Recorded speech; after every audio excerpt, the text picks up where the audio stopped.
సేపు బహుశా కొన్ని నిమిషాలు వేచి ఉంటాడు. సరే.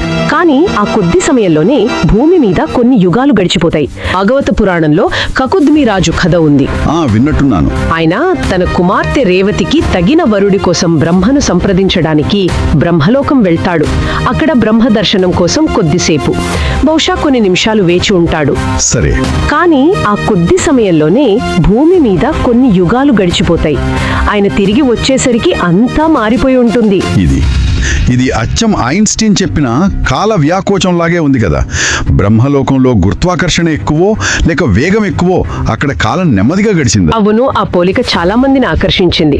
ప్రాచీన కాలంలోనే కాలం సాపేక్షం అనే భావన వాళ్ళకుందా అనిపిస్తుంది. వాళ్ళకి అంతర్దృష్టి ఉందా అనేది మనం చెప్పలేం, కానీ ఆలోచించాల్సిన విషయం. మొత్తానికి ఈ చర్చంతా విన్నాక ఒక విషయం స్పష్టంగా తెలుస్తోంది.